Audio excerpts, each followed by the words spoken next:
de TBT. Alguém falou alguma coisa?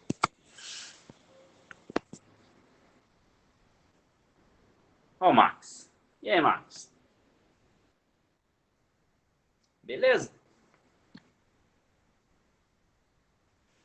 De buenas.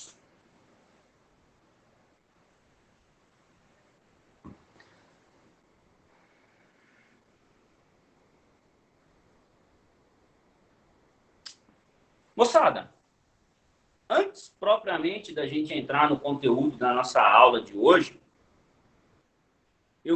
eu queria contar para vocês uma pequena história. Eu estava pensando, às vezes a gente tem lá as redes sociais, né? O Facebook, o Instagram. E hoje eu estava de bobeira no Facebook, de manhãzinha, quando eu acordei, dando aquela conferida, e apareceu para mim aquelas recordações. E apareceu a recordação de um amigo que eu tenho, um amigo muito querido, já é meu amigo há uns 15 anos, do tempo de colégio. O nome dele é Wilker. E tinha uma foto nossa que deve ter talvez uns 8, 9 anos essa foto. A gente estava indo para um cursinho que a gente fez isso em 2012, 13, por aí. E era um cursinho preparatório para um concurso público. Um concurso para virar CET. Sabe os marronzinhos que dá multa na gente? Naquele ano, tinha aberto o edital para aquele concurso. Esse meu amigo chegou para mim e falou assim: Daniel, eu matriculei a gente num cursinho. E ele tinha feito isso mesmo. Tinha matriculado ele e tinha matriculado a mim. Sem a minha autorização, sem o meu consentimento. Ele foi lá no cursinho, fez a matrícula e pagou. Olha como ele era gente boa. Mas eu vou contar para vocês o contexto daquela situação. Um ano antes, no ano de 2012, eu tinha feito o cursinho pré-vestibular. Cursinho preparatório para o vestibular. E tinha tido um desempenho muito bom, inclusive nas provas. Tive um bom ano de cursinho, uma preparação acirrada, tive dedicação. Mas uma coisa me faltava naquele ano específico. Eu não sabia o que eu queria fazer da minha vida.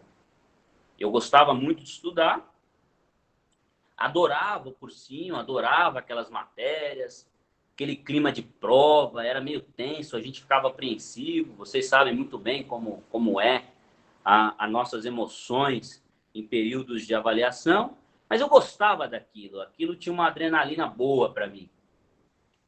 E naquela época eu optei por fazer um curso que não era muito a minha vocação. E graças a Deus eu não ingressei. Aí virou o ano, já era o ano de 2013, eu tinha concluído o ensino médio e, desculpa, já era era o ano de 2013. Eu já tinha concluído o ensino médio, mas eu não sabia que cargas d'água eu ia fazer na faculdade. E esse meu amigo, ele sempre soube o que ele queria fazer na faculdade. Ele queria fazer faculdade de publicidade e propaganda para se especializar em marketing digital. Tanto é que ele fez faculdade de publicidade e propaganda, se especializou em marketing digital e hoje tem a empresa dele e vive disso. Mas eu não sabia o que eu queria fazer da minha vida e eu tinha aquela dúvida cruel: que curso eu vou fazer, que faculdade eu vou entrar, será que eu faço o que da minha vida? E ele tomou a decisão de me indicar para aquele cursinho que preparava para um concurso público. E era um concurso público que ele não queria. Ele nunca teve o sonho de ser funcionário público. E eu confesso que eu também não tive. Mas dentro daquele curso tinham diversas matérias. Tinham matérias na área da administração, tinha matéria na área de informática, tinha matéria na área de direito, tinham 3 disciplinas na área de direito, legislação, tinha português, tinha história, era um cursinho completo. E ele olhou para aquela grade e falou assim, bom, como tem um monte de matéria aqui, talvez o Daniel, fazendo esse cursinho, ele se interesse por alguma coisa e isso vira uma luz na vida dele. E aí ele me indicou esse cursinho. Na época ele fez mais do que isso, ele não só me indicou, como ele também pagou. E a gente fez esse cursinho junto, era um curso de alguns meses, e tinha a matéria de legislação. E a matéria de legislação é o primeiro contato que eu estava tendo com o direito na minha vida. Na minha família não tem ninguém na área do direito, não tenho advogados, tios advogados, pais, avós, não tenho. Minha família é mais da área da gastronomia. E aquele era o primeiro contato que eu estava tendo com o curso, com a disciplina de direito. E naquele cursinho, que era um cursinho que eu fazia à noite, estilo esse curso que a gente faz aqui, eram umas 3 horinhas por noite, todo dia. Tinha que fazer os exercícios, tinha uma apostilinha. Estou falando de muitos anos atrás, não tinha uma plataforma sofisticada como essa que vocês têm. Então, a gente tinha que fazer no caderninho mesmo. Mas conhecer aquela disciplina de legislação, aquela disciplina mudou minha vida. Por quê?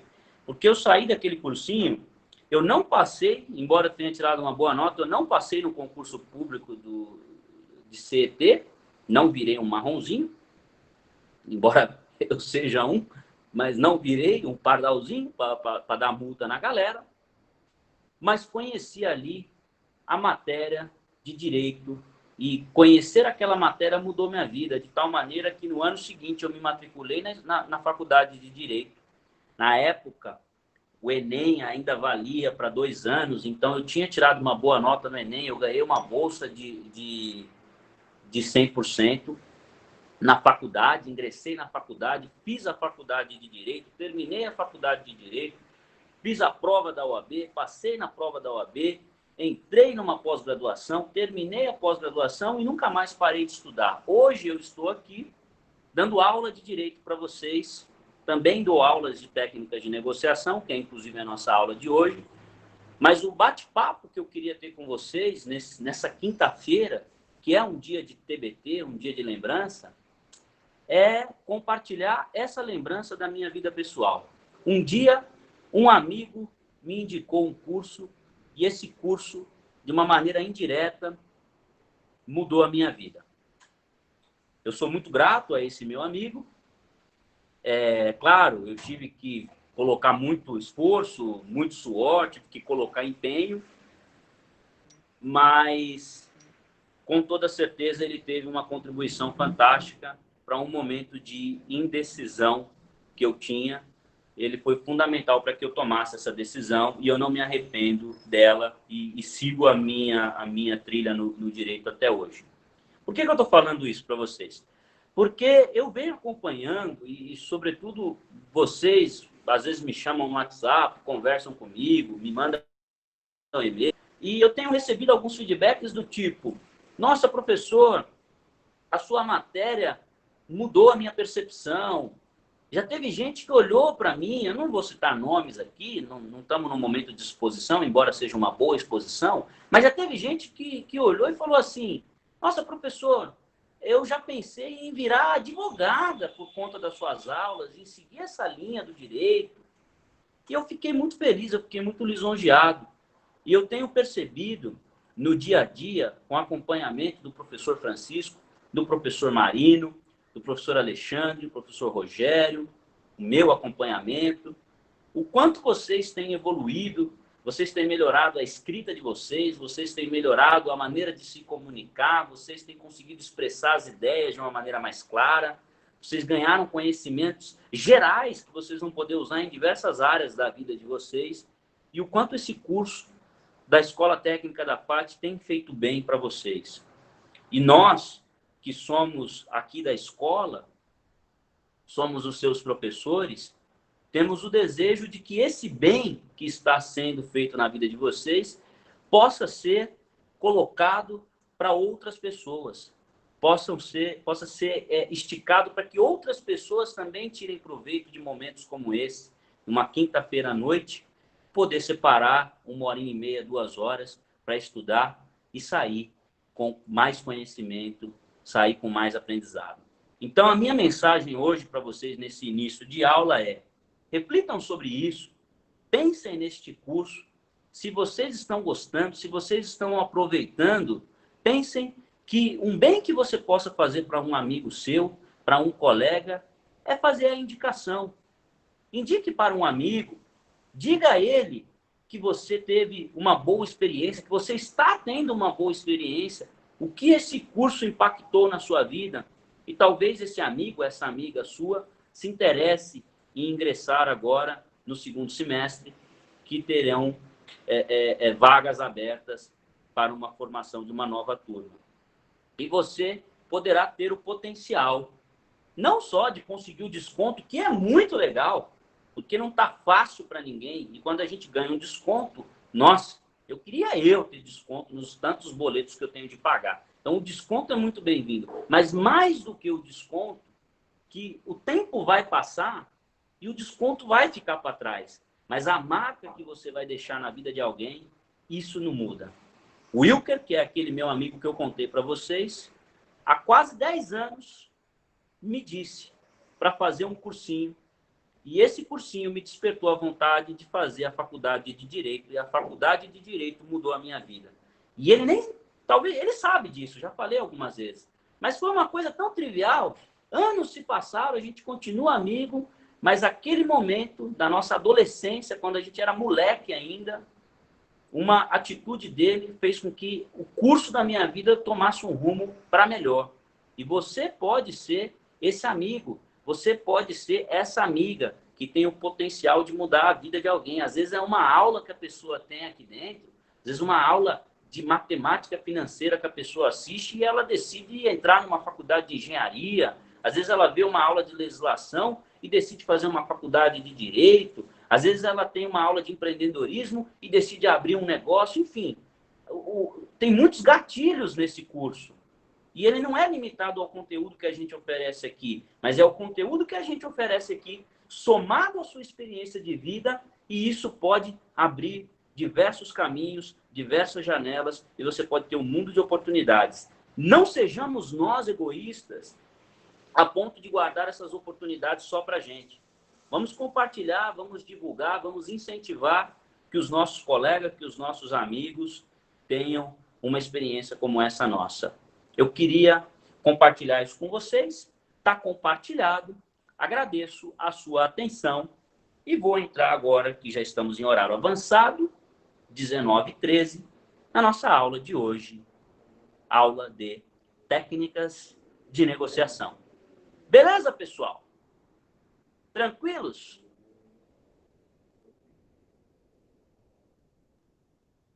Vocês estão aí?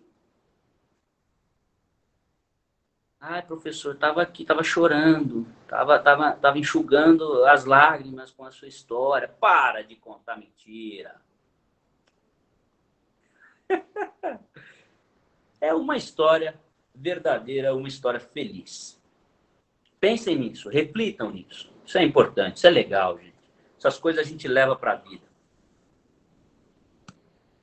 Bom, sempre começo a minha aula agradecendo a coordenação do professor Marino, que está sempre presente conosco, incentivando nós, que somos os docentes, incentivando vocês, que são os alunos. E o professor Marino tem uma presença frequente e sempre muito enérgica aqui nas nossas vidas. É muito bom tê-lo como coordenador. Nosso padrão de aula, a gente já sabe, é começar pela aula passada, relembrando. Afinal, relembrar é viver. A nossa aula passada, aula de número 9, nós falamos sobre planejamento de vendas. Professor, falamos? Claro que falamos, querido aluno e querida aluna, você há de se lembrar que nós dividimos a nossa aula em 6 tópicos e foram eles: o objetivo do planejamento de vendas. Para que serve o planejamento de vendas? Para delinear um plano de voo. Ou seja, a sua equipe de venda tem metas, tem objetivos a serem atingidos. Como nós vamos fazer isso? Não podemos decidir com o avião voando. Imagina, se você põe o avião para voar e quando ele estiver em curso, você percebe que não tem combustível suficiente. É preciso ter uma estratégia, é preciso ter um plano, saber exatamente o momento de decolar, o momento de estabilizar e o momento de pousar. Por isso que é a metáfora do voo. O objetivo de um planejamento de vendas é um plano de voo. Falamos das fases do planejamento. E eu até separei aquele slide de fases do planejamento para que a gente possa recordar, dada a importância dessas fases. Lembra? A análise dos dados históricos e, com ela, a gente faz o nosso posicionamento e estabelece a nossa precificação. Nós treinamos as equipes e, a partir deste treinamento, mapeamos as oportunidades. Por fim, a gente estabelece a nossa métrica de conversão. A métrica de conversão é aquele dado que vai nos dizer com quantos vendedores a gente tem na equipe e qual é o tipo de faturamento que a gente vai ter, né? Lembra? Um vendedor, 60 visitas, 10% de retenção. Eu tenho 6. Se eu quiser ter 12, eu preciso ter 2 vendedores. E assim eu vou fazendo essa escala. E depois, a definição dos objetivos e das metas, que é aquele momento em que a gente escreve o que a gente quer, traça as metas para cada vendedor especificamente e vai buscar a performance dessa equipe. Falamos também dos tipos de prospecção. A prospecção de mercado, que é aquela mais convencional, a prospecção lateral. Lembra da prospecção lateral? Na prospecção lateral, eu olho o meu concorrente. O que ele está fazendo, o que eu estou fazendo. Eu olhar para a janela, eu olho para o lado. E eu tenho que me manter atualizado no mercado. E a prospecção frontal. Essa tem a ver com a visão da empresa, com os objetivos da empresa. Eu olho para frente e estabeleço onde eu quero chegar. Então, eu miro no meu alvo e vou. Tipos de previsão de vendas. A gente falou da previsão quantitativa, que é aquela métrica que a gente utiliza dados matemáticos, tabelas, e olha, sobretudo, para o passado, observa o histórico, mensura. Lembra? Você não melhora aquilo que não mensura, e aí a gente estabelece as nossas métricas quantitativas. E as qualitativas são aquelas que dependem de um teor subjetivo.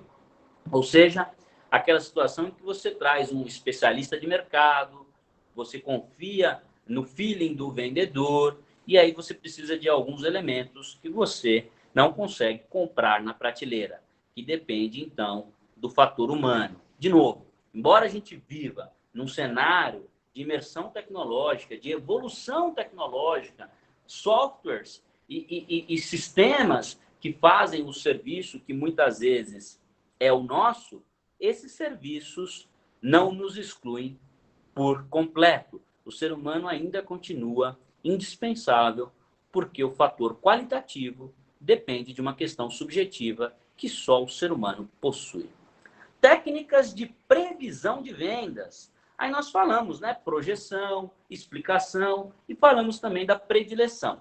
Fechamos a nossa aula falando das etapas do planejamento. E dividimos em 2 etapas. Uma etapa inicial, que é uma etapa de estratégia, ou seja, aquele momento em que eu sento, desenho a estratégia. Uma vez que ela está desenhada, o segundo momento é o momento da execução, ou seja, eu vou operacionalizar aquela estratégia de modo que eu coloco o plano em prática. Como eu faço isso? Por meio de um cronograma. O que é o cronograma? É uma sequência de atividades distribuídas numa régua de tempo. Professor, como eu vou saber o que fazer e quando fazer? Isso está escrito no planejamento estratégico. Por isso que é fundamental essas 2 partes. A parte da estratégia, que é aquele momento em que eu escrevo. E a parte da operação, que é aquele momento em que eu executo. Fechamos a nossa aula passada, nossa aula de planejamento de vendas, fizemos os nossos exercícios, colocamos a nossa atividade, vocês responderam, A maior parte de vocês acertaram, inclusive teve uma questão que vocês gabaritaram, me lembro muito bem.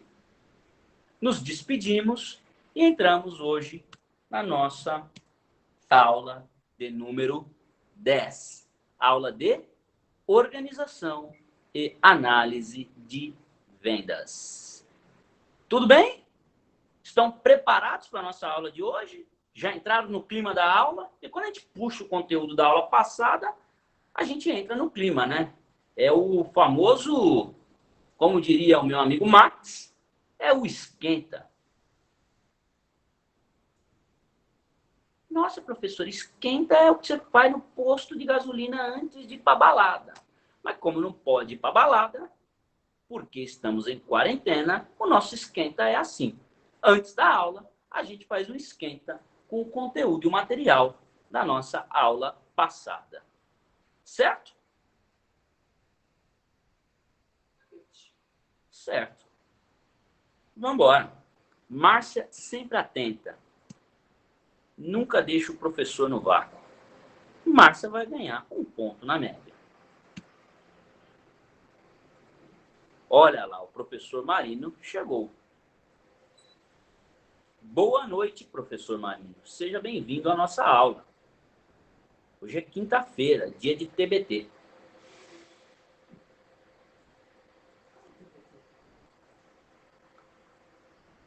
Olha só, drama. Aí sim, hein, professor? É isso aí, Márcia. Tamo junto.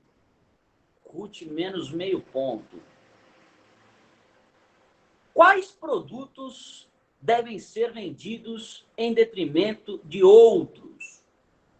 Há como determinar que produtos geram mais lucro para as empresas em relação aos outros produtos? Essas são perguntas fundamentais que todo gestor da área comercial, todo gestor de venda, em algum momento da sua vida fará. Em algum momento ele se questionará. Em algum momento esses questionamentos serão objeto da sua análise. E a gente começa a nossa aula de hoje com essas 2 perguntas. E essas 2 perguntas vão nos levar a uma teoria conhecida como curva ABC.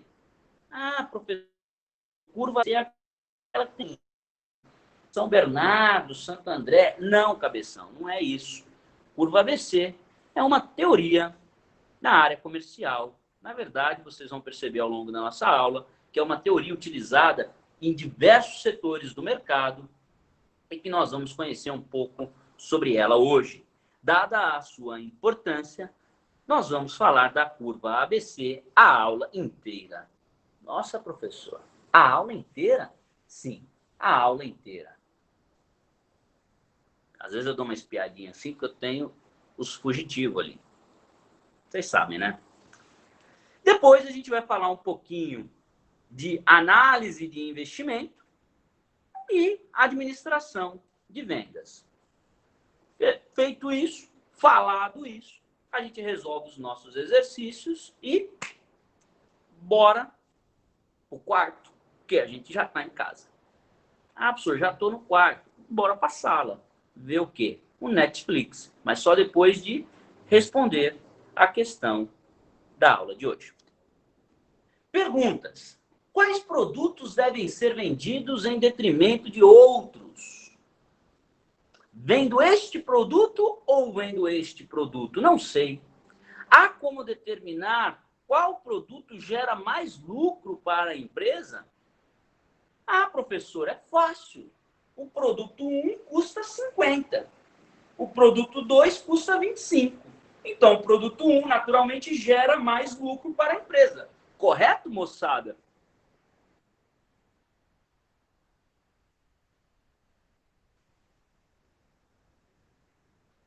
Moçada são vocês, tá? Acho que a gente não conversou isso ainda. A moçada são vocês. O professor sou eu aqui. Errado, Milena, minha querida aluna. Errado. Porque nós não sabemos se o produto cujo preço de venda é 50, nós não sabemos o seu preço de custo. Também não sabemos o volume em que a gente vende esse produto. Por exemplo, pode ser que esse produto seja altamente lucrativo, mas eu venda 2 dele por ano. Aquele que custa 25, eu venda 300 dele por mês. Então, existem diversos elementos laterais que vão mensurar para nós qual produto gera mais lucro para a empresa em relação aos outros. A ciência, que a gente tanto adora, permite aplicar algumas técnicas e ferramentas que são capazes de auxiliar na busca por estas respostas. Respostas, aliás, perguntas que são muito comuns no departamento de vendas. Certo? Certo. Sobre isso, por conta disso, em função disso, a gente vai falar da curva ABC, que tem por representação gráfica essa tabelinha que eu coloquei. A curva ABC é um método de classificação que foi criado na Itália. Olha lá, a bota. Lembram da Itália, das aulas de geografia? Como você fazia para identificar a Itália no mapa? Em casa, a mamãe dizia, quer achar a Itália, procura a bota. Tá lá, tá de bota. É isso aí. Coloquei para que vocês recordassem esse tempo saudoso das nossas aulinhas de geografia. Mas a curva ABC é um método que foi criado na Itália, lá em meados do século XIX, por um sujeito chamado Alfredo Pareto, com o objetivo de medir a distribuição da renda da população. E isso foi aplicado, ele tinha o objetivo de medir a distribuição de renda. Nós vamos entender quem era esse cara. Esse cara era um sociólogo, tem a historinha dele aqui. Mas as pessoas olharam para ele, olharam para a ideia dele e falaram assim, ô bicho, peraí, acho que eu consigo aplicar isso aqui no meu negócio. Já aconteceu isso com vocês? Por exemplo, eu dou uma aula aqui para vocês, eu conto uma determinada teoria e você aplica essa teoria numa coisa nada a ver. Às vezes, no teu relacionamento, às vezes numa atividade que você está fazendo, porque é assim que funciona a nossa mente. A gente recebe uma informação e, a partir dessa informação, alguns gatilhos são ativados e a gente acaba nos direcionando para outras áreas, para outros lugares. Foi o que aconteceu aqui. Esse sujeito, ele criou essa teoria com o objetivo de medir a distribuição de renda. Porém, a galera disse assim, opa, isso daqui é uma bela de uma ferramenta de gestão de estoque. E após a Segunda Guerra Mundial, ou seja, meados ali de 1945, 47, no pós-guerra, naquele período pós-guerra, o mundo estava meio devastado, o moral do mundo estava baixo, as economias estavam olhando o que nós vamos fazer, o que não vamos fazer.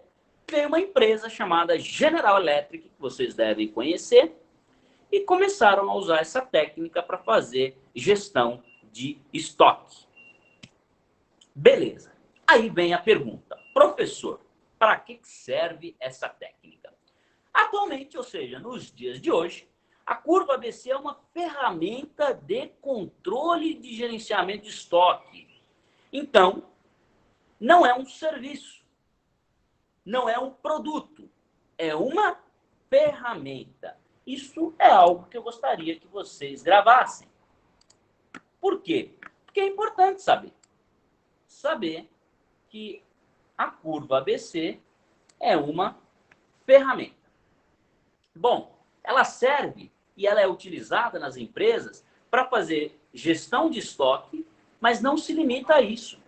Ela serve também para definição de política de vendas, programação de produção e também, e não menos importante, para estabelecimento de prioridades, ou seja, quando eu vou desenvolver ali rotinas para os colaboradores, eu consigo estabelecer uma régua de prioridades. Ou seja, ela delimita os pontos básicos que uma empresa deve prestar atenção. No final do dia, ela olha e fala assim, dê mais atenção aqui, dê menos atenção ali. Vou te dar um exemplo, vou citar 3 nomenclaturas. Vou colocar a inicial delas aqui. Existe aquilo que é essencial, existe aquilo que é importante e existe aquilo que é complementar. No mundo ideal, no mundo cor-de-rosa, nós pegamos o nosso tempo e dividimos ele de tal maneira que eu consiga concluir as atividades essenciais, as atividades importantes e as atividades complementares. Agora imagine, querido aluno, que em função de alguma coisa eu não consiga ter toda a disponibilidade do meu tempo. Professor, dê um exemplo. Vou te dar um exemplo que é muito próximo da sua rotina.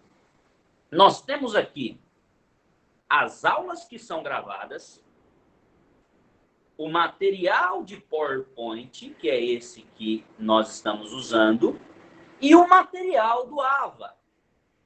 E temos ainda o conteúdo livre da internet. Olha quanta coisa a gente tem. Aí eu vou aplicar a vocês uma prova. O que seria fundamental? Que você visse, reassistisse todas as aulas, relesse todos os PowerPoints, relesse todo o material do AVA e ainda pesquisasse um conteúdo complementar na internet. Porém, a Ruth, que trabalha com prevenção e análise de fraudes, não de fraldas, mas de fraudes, naquela semana especificamente teve de fazer algumas horas extras. Porque a moçada lá da análise de fraude está sobrecarregada. Afinal, né, o pessoal está fraudando geral. Bom, em função disso, a Ruth não tem a disponibilidade de tempo que antes ela tinha. Aí a pergunta que eu vos faço é, naquele conteúdo que é essencial, que é importante, que é complementar, qual é o conteúdo que a Ruth deve descartar? Ou seja, ela tem de abrir mão de algum deles. Qual é que ela vai abrir mão? Qual que ela vai deixar para trás? Vocês arriscam um palpite?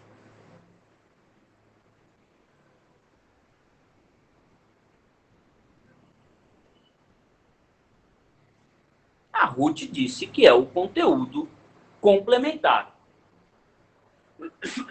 E ela acertou. Por quê?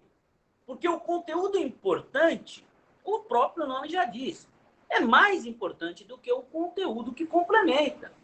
E o conteúdo que é essencial é aquele que não pode faltar.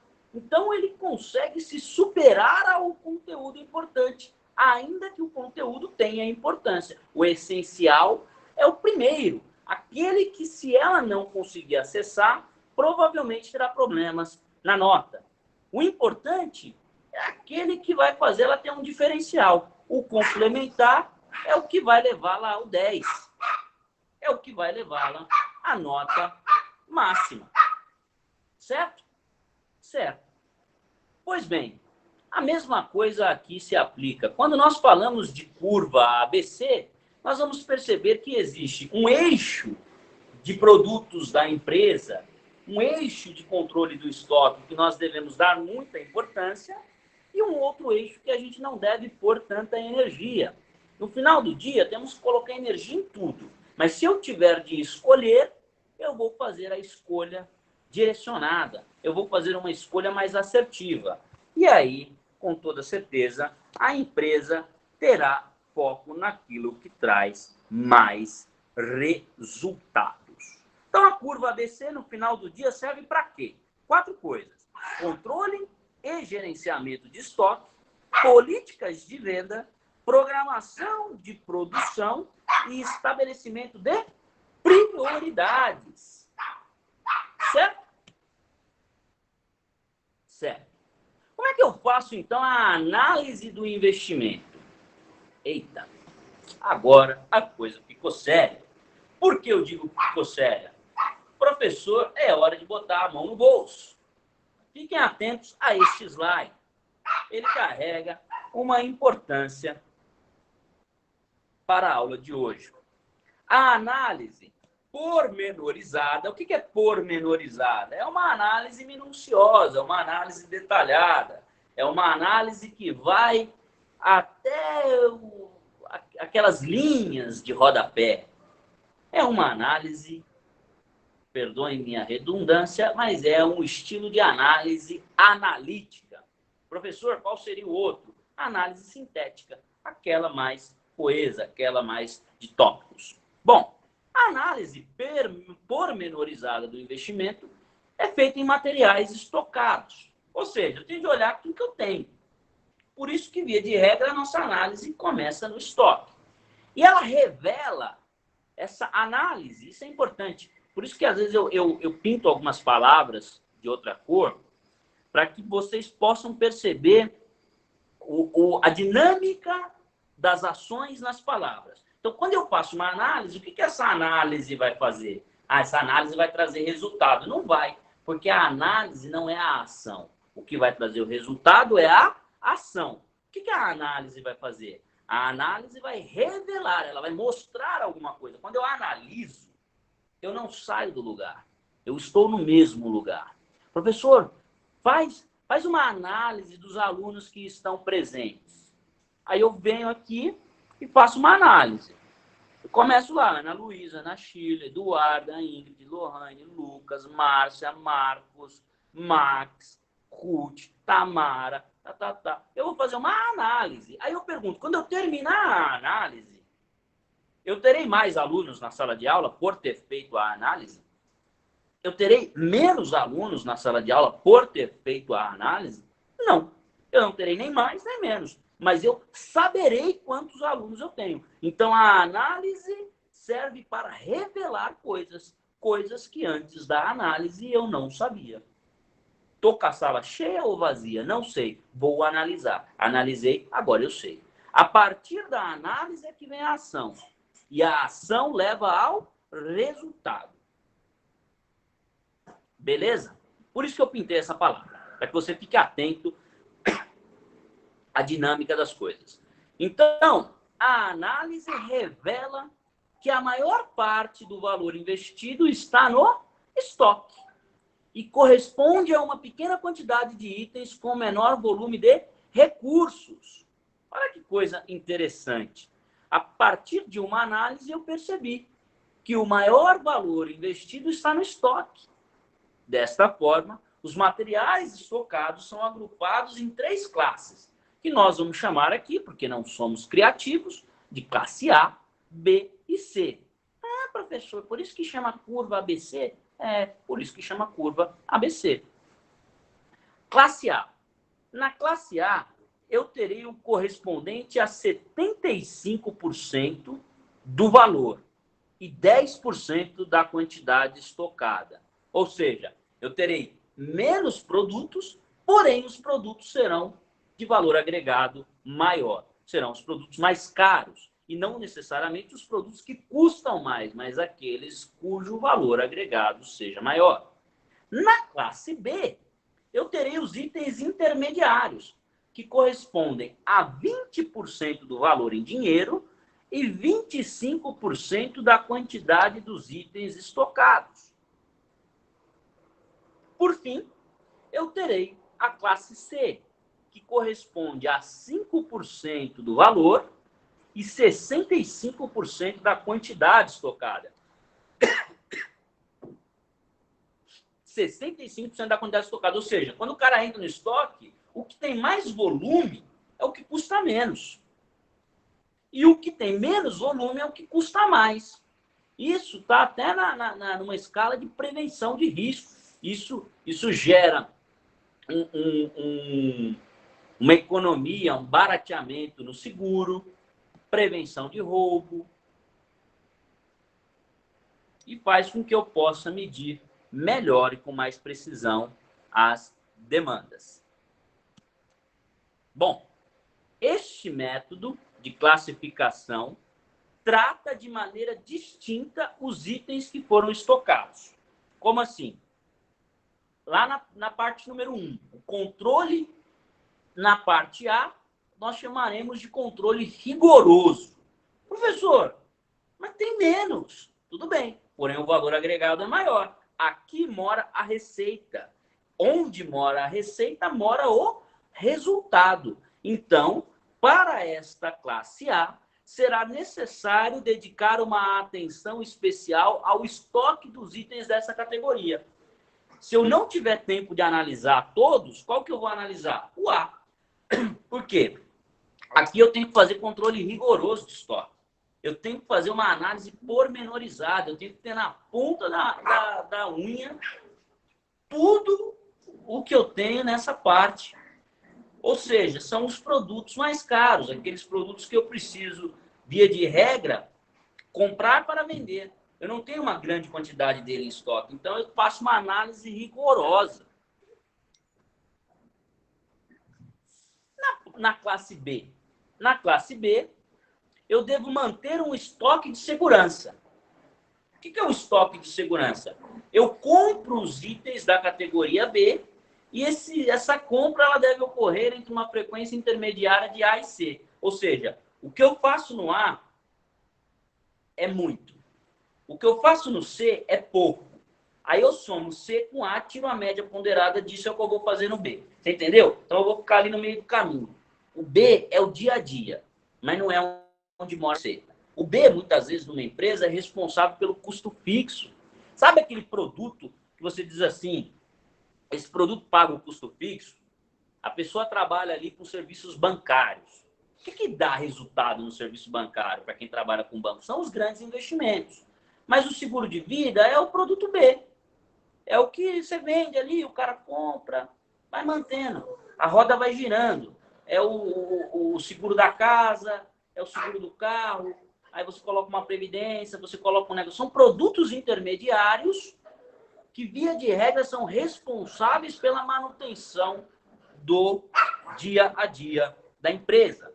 Mas, onde é que a empresa explode? Onde é que a empresa racha de ganhar dinheiro? Onde é que mora o lucro? Nos produtos da categoria da classe A.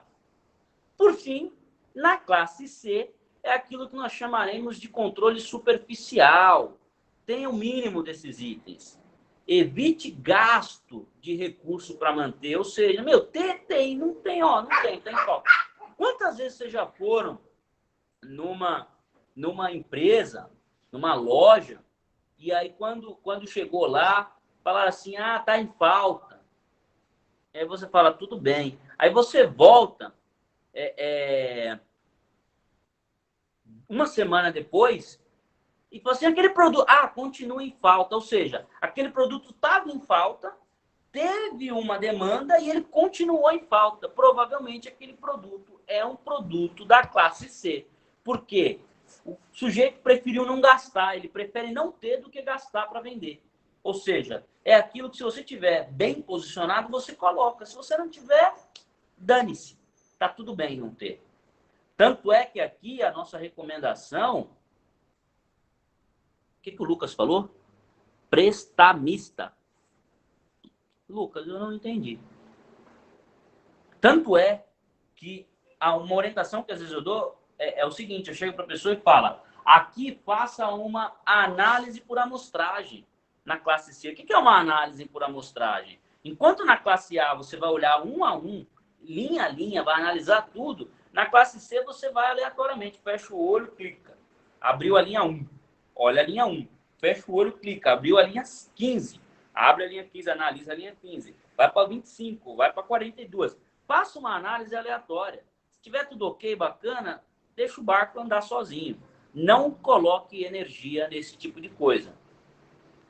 Certo? Certo. Um dado importante que deve ser levado em consideração para nós é que a curva ABC é bastante útil também para segmentar clientes. Opa, professora, ela não foi criada para isso. Não, ela não foi criada nem para aquilo que a gente estava falando. Ela foi criada para fazer uma análise de distribuição de renda. Já ouviram aquela música? E o resultado todo mundo já conhece. Quem está em cima sobe e quem está embaixo desce. É isso aí. Essa música, que é uma sabedoria popular, é uma realidade. É o que a gente chama de 80-20. Aquela classe que ganha muito fazendo pouco, sempre ganhará muito e sempre fará pouco. A tendência é que fará cada vez menos e ganhará cada vez mais. E a classe que muito faz, pouco ganha. É a distribuição da sociedade. 80-20. 20 está em cima, 80 está para baixo. Nós vamos falar um pouco disso. Esse foi o espírito dessa teoria. Tanto que ela ficou conhecida como regra do 80-20. Depois ela foi sendo utilizada para essas outras coisas que nós falamos. E chegamos ao ponto de conseguir analisar a segmentação de clientes. O que é analisar a segmentação de cliente? Eu tenho 100 clientes. Tudo bem, só que eu sou um só. Para qual cliente eu vou dar atenção? Para todos. Mas qual cliente eu vou dar mais atenção? Para 20%. 20% vai ter a minha total atenção. Ele vai me mandar uma mensagem, eu vou responder imediatamente. Ele vai falar comigo, eu estarei lá de prontidão. E os 80 que sobraram, que está dividido em 30 e 50? Os 80 que sobraram, estes terão a minha atenção numa escala reduzida. O que significa dizer que eles terão a minha atenção numa escala reduzida? Significa que eles não trazem tanto resultado quanto aqueles 20%. Então, pode até parecer contraditório, mas essa regra vale também para segmentar clientes. Ou seja, eu consigo saber, na minha carteira de clientes, qual cliente eu vou pôr energia e qual cliente eu vou pôr menos energia. De forma que só a venda, por si só, não é suficiente. Mas no planejamento de vendas, eu também faço uma segmentação de cliente e planejo como é que eu vou continuar atendendo esse cliente, sabendo de antemão que eu vou atender melhor a 20% desses clientes. E vou atender de uma maneira regular, porém não excelente, os outros 80%, dividido em 30 e 50. Certo? Nossa, professor, então o senhor faz acepção de clientes? Exatamente. Porque existem clientes que dão mais resultados. Então, eles carecem de maior atenção. Não significa que eles são menos importantes. Eles são tão importantes quanto todos os outros. Todos os clientes têm a sua importância. Porém, na nossa vida prática, a gente deve levar em consideração essa regrinha do 80-20. Bacana? Até aqui, vocês estão comigo? Ou não? Ficaram no segundo slide.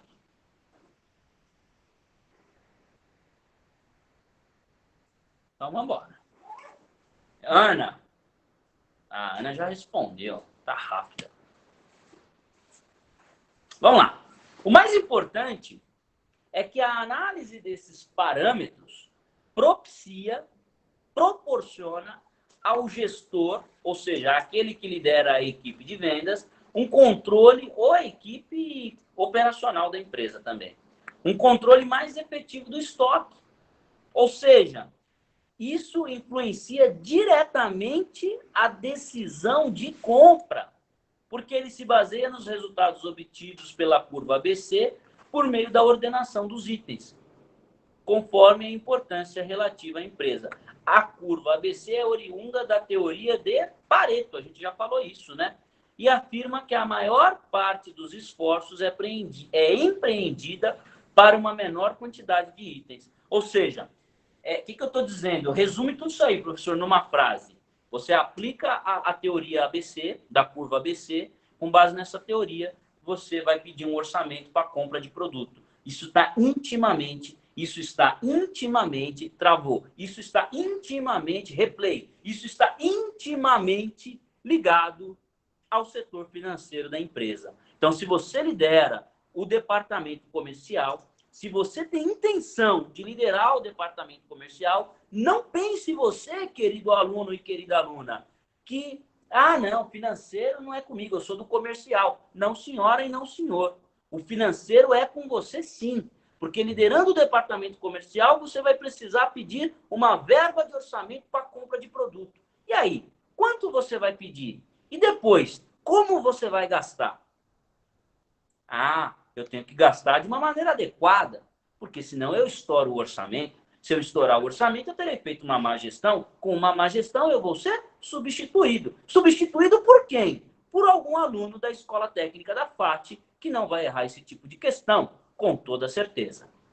Porque os alunos da Escola Técnica da FAT aplicarão a teoria de Pareto, aplicarão a teoria da curva ABC e saberão pedir um orçamento, saberão onde gastar esse orçamento e terão um bom resultado comercial e um bom resultado operacional. Isso vai refrigerar o financeiro, significa mais resultado para a empresa. Com mais resultado para a empresa, mais lucro, mais PLR, mais PRL, tá todo mundo muito feliz. Champanhe no final do ano. Max e as gatinhas.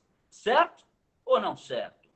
Chega, Max, de comer sorvete no sofá assistindo Netflix. Agora você tem a teoria de Pareto.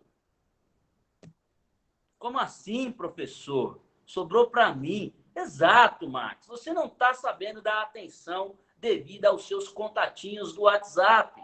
Aplique a curva ABC. Você vai colocar mais energia naquele 20% que pode te dar retorno. E não vai pôr tanta energia naqueles 80% que oi sumido, não dá resultado. Teoria de Pareto, ajudando os alunos da FAT no seu dia a dia. Lohane, oh meu Deus, o que eu estou fazendo aqui? Socorro, credo, professor Francisco volta, hashtag o professor enlouqueceu. Não, vamos voltar. Olha lá para o lado direito da tela. Estamos falando agora que o princípio de Pareto, ou como eu já disse, já dei um spoiler para vocês, a regra 80-20 é uma tendência, ou seja, é algo que veio para ficar. E ela prevê que 80% dos efeitos surgem a partir de apenas 20% das causas, podendo ser aplicada em várias outras relações de causa e efeito. Para que vocês não fiquem curiosos, eu coloquei a foto do Pareto. Olha que rapaz, boa praça. Barbudo. Um pouco calmo. Ele é o autor por trás desta teoria. Professor, que outra lição eu posso tirar a partir desta teoria que você está me dizendo? Vou te dizer agora, querido aluno, qual outra lição você pode tirar a partir desta teoria. Imagine que você tem o sonho de ser um empreendedor, uma empreendedora, que você tenha a vocação para abrir a sua própria empresa e ser o seu próprio patrão, a sua própria patroa. Bom, professor, o que empreendedorismo tem a ver com a tal da teoria de Pareto, com a tal da curva ABC? Eu vou dizer para você que você vai tentar 100 vezes, mas o teu resultado, a tua chance de dar certo, não está nas 80 vezes, está naquelas 20. Ou seja, você tem que saber mensurar os seus esforços e direcionar os seus esforços para aquelas oportunidades que muitas vezes surgirão no caminho. Tem diversas empresas que têm histórias fantásticas, que a empresa surge com um produto, por causa desse produto ela desenvolve outro, esse outro explode e o produto principal morre. Nossa, isso acontece demais. Isso acontece demais da conta. O que significa que a curva ABC também pode ser aplicada aí. Saiba que muitas vezes você tenta 1, 2, 3, 4, 5 ideias. E às vezes você tem uma ideia principal.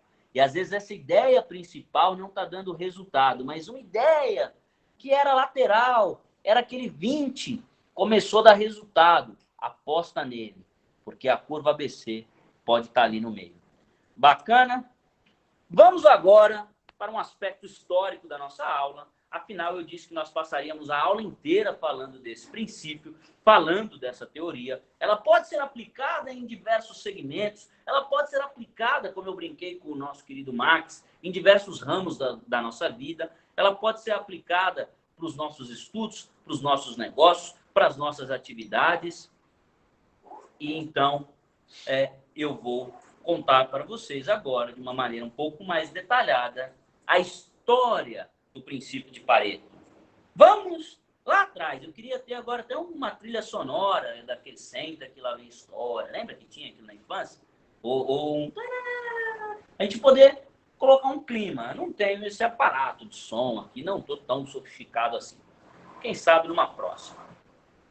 Bom, vamos lá. O nome do sociólogo e cientista político e economista, e ainda por cima italiano, ou seja, sujeito que veio lá da bota, é Vilfredo Pareto. E esse nome foi dado, na realidade, não por ele, mas por um consultor de negócios que se chamava Joseph Mose Durand, que fez uso das observações de Pareto em seus trabalhos com gestão de qualidade. Mais ou menos assim. O Pareto desenvolveu a técnica, aplicou a técnica para uma finalidade, que era a descoberta da distribuição de renda na Itália, que era o que ele queria saber. Aí um sujeito, que era um consultor de negócios, que era o Joseph, ele olhou para aquilo e falou, peraí, posso usar isso nos meus negócios. Quando ele disse que podia usar isso nos negócios dele, ele foi muito legal e falou, pô, mas eu reconheço que isso não é meu.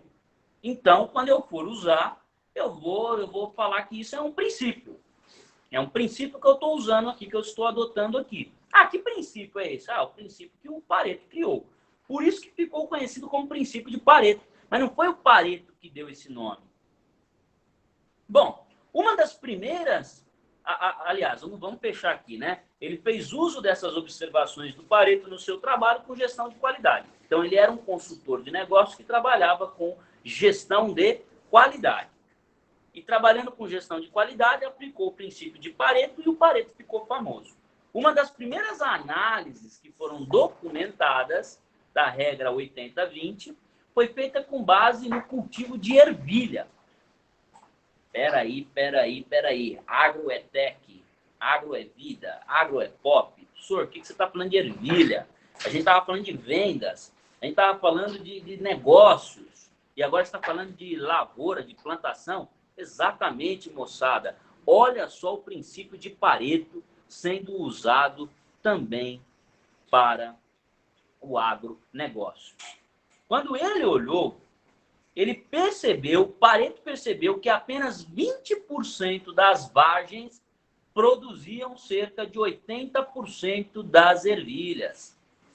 Ou seja, você tem uma grande produção, mas é uma parte pequena daquela produção que garante ali a maximização dos resultados. Eu vou perguntar, quem aqui trabalha em empresa grande? Grande que eu digo, é empresa que já tem departamentos, que não está todo mundo na mesma sala, que você tem que falar com um, com o outro, tem que mandar e-mail para marcar reunião. Quem trabalha numa empresa, a Ruth. Ruth, Márcia, Milena, Lucas. Pergunta vai para vocês. Eu quero que vocês me respondam o seguinte. Vocês já perceberam que lá na empresa de vocês, a empresa que vocês trabalham,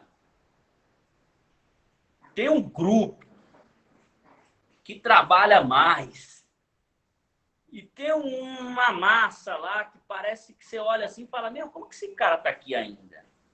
Só enrola, não faz nada, como que o chefe não viu? Como que... Você já percebeu que é uma pequena galera que está ali no dia a dia, que garante o resultado do dia a dia, e uma grande massa está ali que parece que você fica até meio chateado e fala, poxa, meu, Eu não entendo. Como é que esse cara chegou? Como é que esse cara é gerente? Você não consegue... Já tiveram essa... Opa! Já tiveram essa impressão?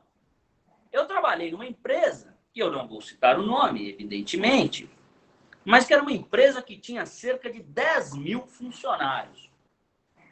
E eu comecei nessa empresa como estagiário, virei assistente, analista, pleno, sênior, aqueles nomes todos, tal, e cheguei a trabalhar no alto escalão dessa empresa, junto com o pessoal da vice-presidência. E às vezes eu olhava para uma moçada lá e falava assim, como chegou? Como pode? Cadê o resultado? Não tem resultado, não tem métrica. Como que tá aí? Olha aí, as ervilhas de Pareto. 20% das ervilhas produzem 80%. Aliás, 20% das vagens produzem 80% das ervilhas. Então, é possível que na sua empresa, se você não está nesse grupo que não faz nada não digo, né? Mas se você não está nesse grupo mais improdutivo, é possível que você esteja naqueles 20%. E aquele 20% é que mantém a empresa mesmo. E posso te contar uma coisa?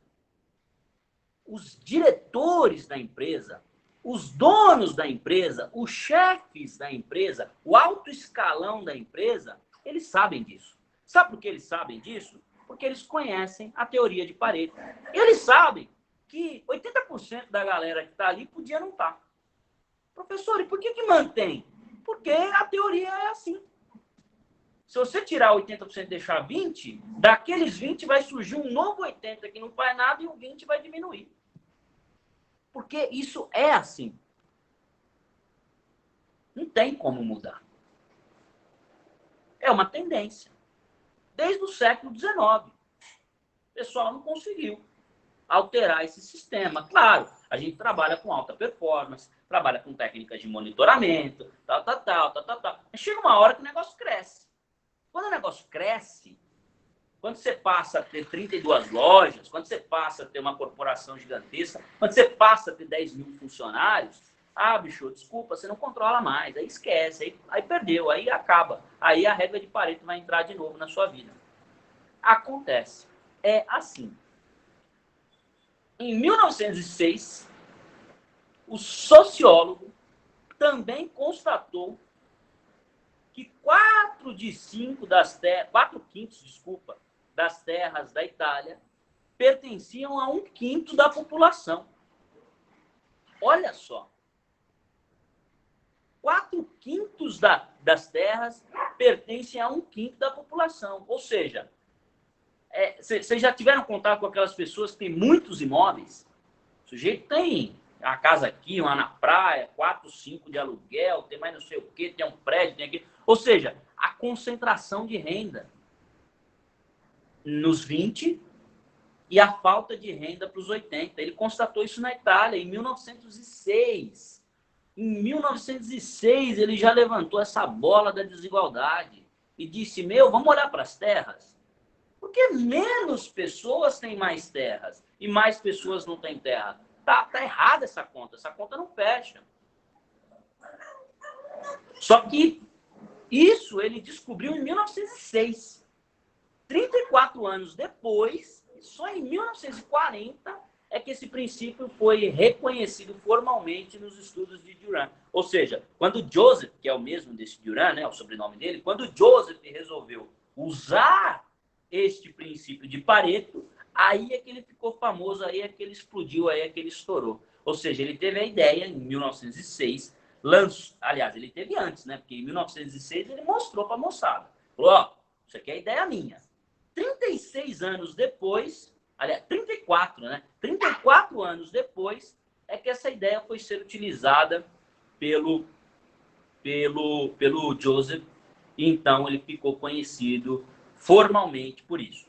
O que chama a atenção é a universalidade da aplicação da regra. O que é a universalidade da aplicação? A regra serve para quase tudo, gente. O princípio de Pareto pode ser usado em análise econômica, sociológica, computacional, o código binário do Google, 01, do sistema DOS, aquela coisa antiga, usava o princípio de Pareto, nas quais é trabalhado, dentro de outros conceitos, a distribuição. Então, nós temos também como um eixo do princípio de Pareto a estatística e também a questão de escassez que foi utilizado nas engenharias de software. Bom, administração e marketing foram as áreas que mais contribuíram para a popularização do conceito. Por quê? Porque no marketing você faz aquilo que nós chamamos de pesquisa de mercado. Então, esse conceito, com outros diversos estudos, livros, cases, colocaram a regra 80-20 a favor da produtividade. Ou seja, vamos colocar essa regra não mais nas análises, mas vamos colocar na produção. E aí ela ficou popular e ficou mundialmente conhecida e utilizada de maneira universal. Certo? Fechamos esse quadrinho histórico, a gente volta para o conteúdo da nossa aula. Prometo, mais 2 slides e a gente encerra. O objetivo desse tipo de relatório, né, a curva ABC, ou princípio de Pareto, ou regra 80-20, são todos sinônimos, vai te gerar um dado, que é uma análise. Então, é um relatório. Então, o objetivo desse tipo de relatório é municiar, ou seja, é proporcionar ao supervisor de vendas ou ao gestor comercial as informações acerca da evolução de cada cliente.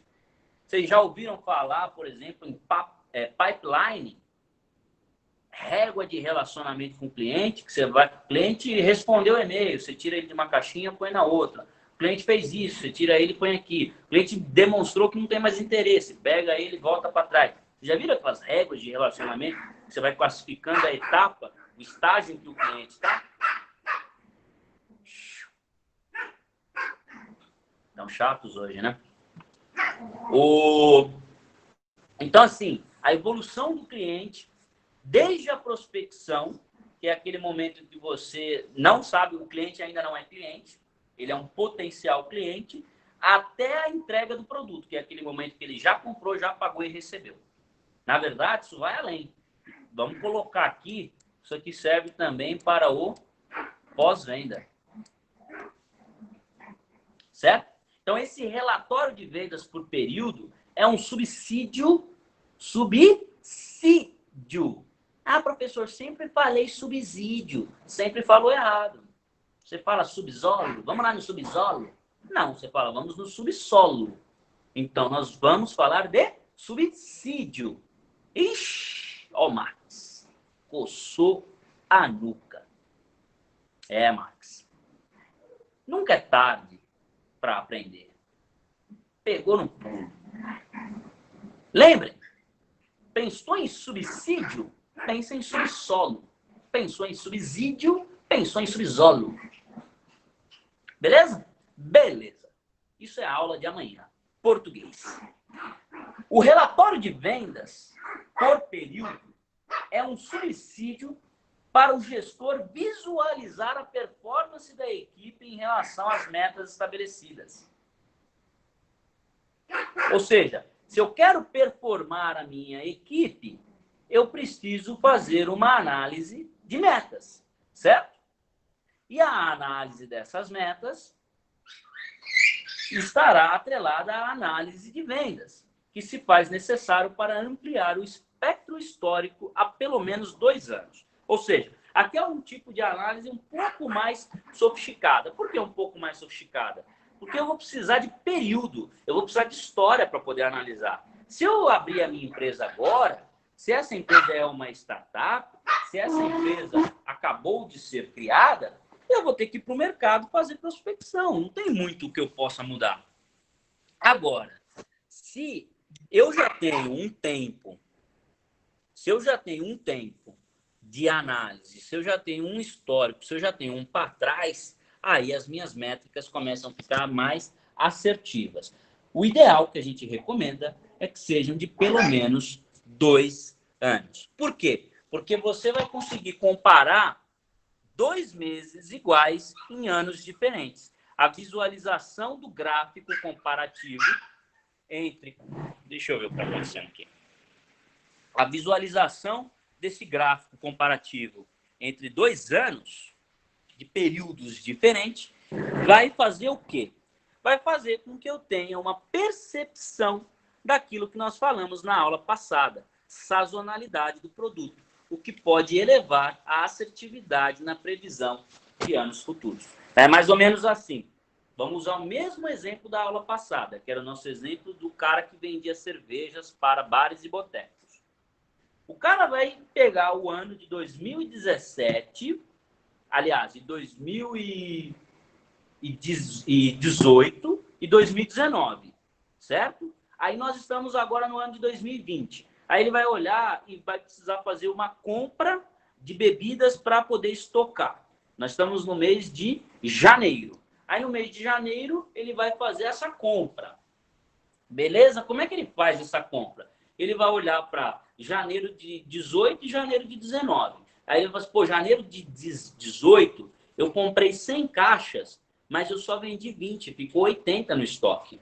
Em janeiro de 19, eu comprei 20 caixas, só que depois eu tive uma defasagem, faltou 30, porque eu acabei vendendo 50. Então, ele vai fazer ali uma análise ponderada e em janeiro de 20, ele vai comprar uma média de 55 caixas. Por quê? Ele está cobrindo o período anterior, cobrindo a evolução que ele teve nesse período, porque ele ganhou mais mercado, e prevendo ali uma taxa que nós chamaremos de margem de erro, ou que nós chamaremos tecnicamente de desvio padrão. Quando a gente fala de desvio padrão, tem uma conta matemática que a gente aplica entre um e outro, e aí esse desvio padrão vai dar exatamente a quantidade a mais ou a menos que a gente vai errar. Isso é matemática, é fórmula pronta. Mas, qual é o ponto?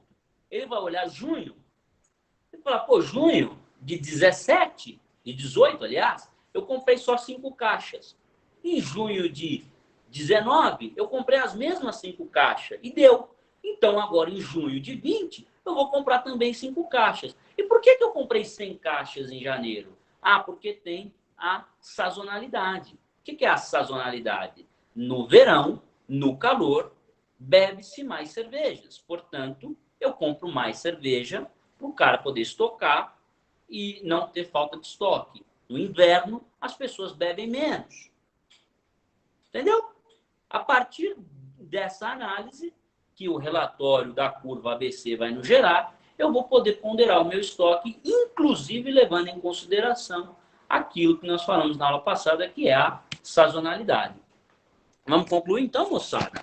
Como que a gente conclui a nossa aula de hoje? A administração das vendas se torna essencial para que a empresa caminhe em direção aos seus objetivos, já que é uma antecipação do que deve ser feito. Ou seja, lembra que eu falei para vocês? Memórias do futuro? Professor, você está louco, você está bêbado. Não existe memória do futuro, a memória está no passado. Não, não, moçada. Quando eu falo de memória do futuro, eu estou falando de planejamento. Eu estou falando que eu estou olhando para frente, previsionando algo para que depois eu possa me lembrar daquilo, da maneira como eu planejei. Por isso a gente brinca, memórias do futuro. Ou seja, é uma antecipação daquilo que deve ser feito por meio de uma análise interna e externa. Interna do ponto de vista dos meus relatórios, dos meus eixos, dos anos que eu estou comparando, dos gráficos, dos períodos, e externa a partir da curva ABC que eu vou fazer aplicando isso no mercado. Realizando assim uma previsão daquilo que realmente pode acontecer. E eu me preparo para atender e executar essa previsão e controlar o trabalho para que os objetivos sejam alcançados. Ou seja, se você faz a curva ABC, a regra 80-20, o princípio de Pareto, se você aplica a energia certa nos 20% que dá resultado, você aplica uma energia intermediária naqueles 30%, você aplica menos energia naqueles 50%, você consegue enxergar a dimensão do teu negócio, saber onde está cada faixa, qual produto ou serviço pertence a cada faixa e colocar a energia necessária, aí fica fácil performar a sua equipe, fica fácil você conseguir ir acirrando mais as metas, porque você tem metas que são mais factíveis, são mais reais de serem alcançadas. Beleza? Ficou claro até aqui?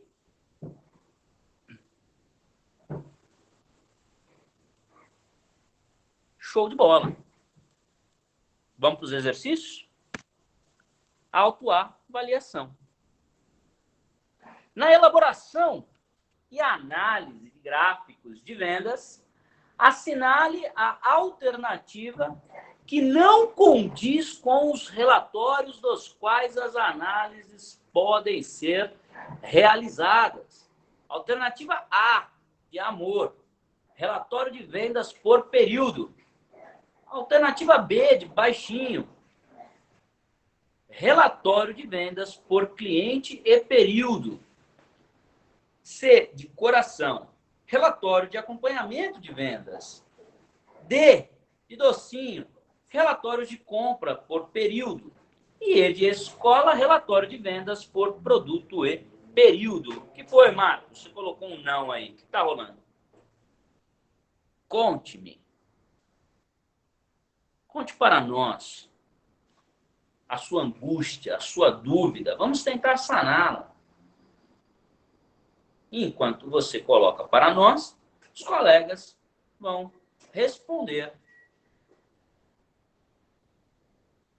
a autoavaliação número 1. O que vocês acham? A, B, C, D ou E? Nada não, professor. O que foi? Marco já veio, né? Não é nada não, já toma a resposta e bola para frente.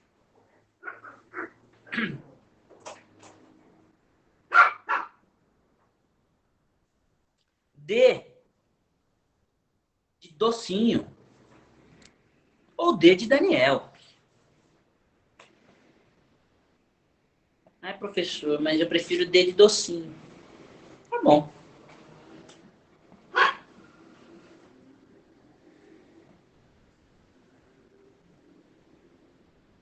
Tamara.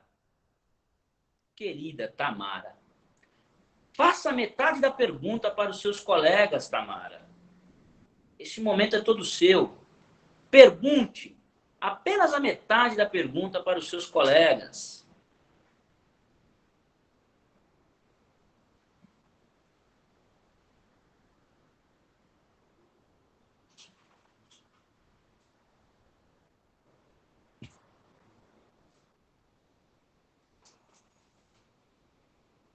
Como assim, professor? Não entendi. Quem entendeu? Entendeu? Porque entendeu? Marx fez uma adaptação. Marx fez uma paráfrase. Olha aí. É isso aí. Ué. Todos acertaram. Parabéns. A resposta correta é a resposta D. E a pergunta é, quem acertou? Ou seja, todos vocês que acertaram, entenderam por que acertaram? Sim, professor, agora eu entendi o que você quis dizer. Ó, gente, mostrar um negócio para vocês aqui, pra vocês verem que não tá fácil para ninguém. Olha, olha lá. Vou colocar a segunda pergunta. Autoavaliação de número 2. Certo? Opa! Os materiais estocados são agrupados em 3 classes. Assinale a alternativa correspondente à classe B. Alternativa A, de amor. Os itens intermediários, que correspondem a 10% do valor. B, de baixinho. Aqueles que correspondem a 75% do valor e 10% da quantidade estocada. C, de coração, correspondentes a 15% das quantidades estocadas, correspondente a 5% do valor e 65% da quantidade estocada, ou os itens intermediários, que correspondem a 20% do valor e 20% dos itens estocados. E aí, vocês vão de A, B, C, D ou E?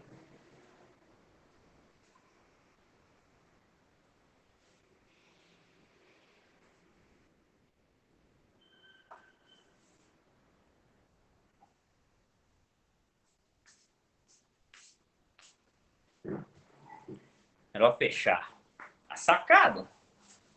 Vai que a gente tem um cachorro suicida aqui, né? Todo mundo foi de E?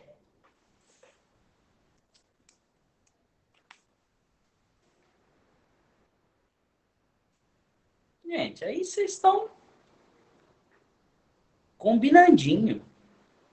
E de exata. Olha, a Ruth tá usada ainda. E de exata. Tá achando que é o programa da Havan. E de exata. Você ganhou 6.000 reais para levar em cursos da Escola Técnica da FAT. Parabéns, moçada. Alternativa E, prestar atenção na aula, estão atentos ao conteúdo, todos acertaram. Os itens intermediários correspondem a 20% do valor e 25% da quantidade estocada. Vamos mais uma? Vamos mais uma, né? Como tá fácil, coloquei uma a mais. Tá fácil nada, professor. Não tire o nosso mérito. Realmente não tá tão fácil. Construindo a curva ABC, existe a montagem dos grupos que se divide em duas etapas. Qual opção se refere à segunda etapa? Eita! E agora? Professor, tá fácil. A gente vai matar. Calcular o valor do consumo dos itens em estoque. Para cada item de estoque deverá ser lançado o valor de consumo acumulado igual ao valor consumido, que será somado à linha anterior.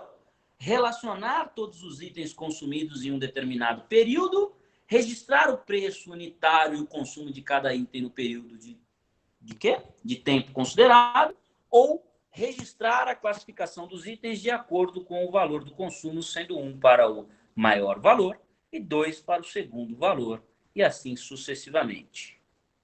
Professor, você está lendo, a gente já leu, porque a gente é trash e todo mundo vai de B. 3B. B de quê? B de baixinho.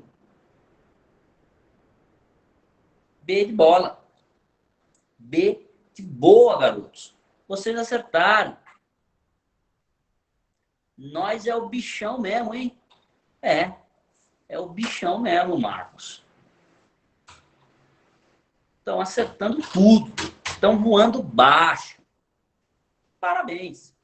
A gente vai agora para pensar e responder. Atualmente, existem ferramentas de controle e gerenciamento de estoque que são muito utilizadas em empresas dentro da gestão de estoque. A curva ABC foi criada no final da Segunda Guerra Mundial, aplicada como uma ferramenta de gestão de estoque. Até aqui, nada de novo. Com isso, é realizada uma análise detalhada de todo o investimento feito em materiais estocados. Até aqui também é o caso da General Electric. Pergunta-se como os materiais estocados são classificados e quais os níveis de controle de cada um. Vocês respondem isso no e-mail ou diretamente na plataforma. Tudo bem? 8h30, 8h24. Tá cedo. Agradeço a sua audiência.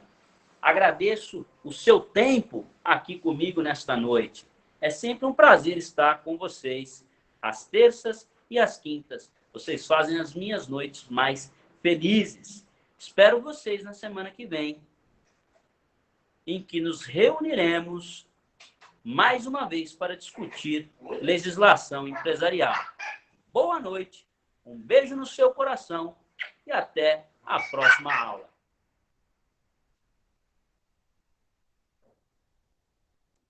Para você também, Ruth.